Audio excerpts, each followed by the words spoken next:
इतना ना वो ड्राइवर रफ गाड़ी चला रहा था, नियंत्रण खो दिया अपना और मेरे बेटे को कुचल कर मुआ दिया।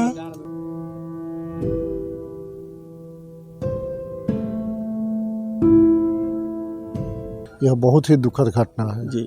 और यहाँ पर जो भी टैक्सी और पैसेंजर गाड़ी चलती है जी। ये अपने पैसेंजर को पूरा करने के लिए आंख मूंद कर चलता है, कंट्रोल रूप से चलता है लोग, जिसका नतीजा होता है कि आए दिन घटनाएं होती रहती हैं। और आप सही कह रहे हैं कि जो जिसको शहादत वहाँ होना चाहिए, जिसको बॉर्डर पर होना चाहिए, वो आज घर में मर रहा है। जी।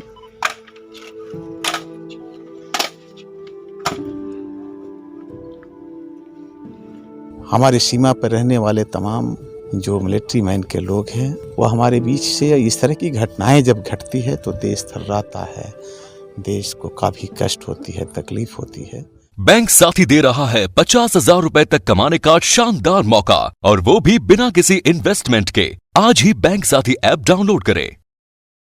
नमस्कार, प्रणाम। हम राजा और आप सब देख रहे हैं झलको चंपारण चैनल। अभी हम बिहार के पूर्वी चंपारण जिला के हरसिद्धि प्रखंड क्षेत्र के उल्हा मेहता टोला में मौजूद है, जहां के एक आर्मी के जवान दीपक कुमार जी की सड़क दुर्घटना में जो कि मौत हो गई। कैसे बताएं, गए थे अपने पत्नी का विदाई कराने ससुराल में, वो बोलेरो से आ गई, पोता को लेकर के आ रहे थे। उधर से जो है गाड़ी आ रही थी, क्या नाम है उसका, माँ भगवती, और जो है इतना ना वो ड्राइवर रफ गाड़ी चला रहा था, नियंत्रण खो दिया अपना और मेरे बेटे को कुचल कर मुआ दिया। सरकार से कहना ये चाहता हूँ कि मेरी पोतो जो है ग्रेजुएशन किए हुए है, तो सरकार से यही कहूँगा कि ग्रेजुएशन किए हुआ है तो उसको कहीं सरकारी सर्विस दिलाया जाए, जिससे उसका प्रतिपाल हो सके। 2 बाल बचा है, उसका प्रतिपाल हो सके। हम लोग बूढ़ा बूढ़ी, हमारे बाबूजी हैं, वही आधार है हम लोगों का। 1 बेटा ये सर्विस कर रहा था, यही आधार है। तो मान लीजिए एक आधार चला गया तो दूसरे आधार जो है खड़ा कर दे सरकार, यही मांगे हमारा। 2 बच्चे हैं, एक लड़का एक लड़की। लड़कवा का उम्र 3 से 4 साल लगभग, और लड़की जो है 12 तारीख को हुई है। इसी 12 तारीख को उसी छुट्टी में आया था घर पे। जी, मैं यही कहना चाहूँगा कि इनका खर्चा सरकार उठाए, उनका नौकरी बच्चा को पढ़ाए। देखिए, ये जो शहादत मिली है, हम सभी चंपारण वासी और ख़ास करके मेरे क्षेत्र के लोग काफ़ी दुखी हैं, मर्माहत हैं। हमारे बीच से देश का सेवा करने वाला वह युवा जो छुट्टी के दरमियान अपने घर पे आए थे और तेज़ रफ्तार से जा रही बस के द्वारा यह दुर्घटना घटी। हम सभी काफ़ी मर्माहत हैं, दुखी हैं, और उन्हें उनके आत्मा की शांति के लिए हम पूरे विधानसभा और चंपारण वासी ऊपर वाले से कामना करते हैं और उम्मीद करते हैं कि सरहद पर हमारे लोग, जो हमारे आर्मी के लोग हैं, मिलिट्री के लोग हैं, प्रतिदिन मेरे सुरक्षा और देश की सुरक्षा के लिए लगे रहते हैं, तब देश के अंदर रहने वाले लोग सुरक्षित रहते हैं। हमारे बीच से जब भी हमारे सीमा पर रहने वाले तमाम जो मिलिट्री मैन के लोग हैं वो हमारे बीच से इस तरह की घटनाएं जब घटती है तो देश थर्राता है, देश को काफ़ी कष्ट होती है, तकलीफ़ होती है।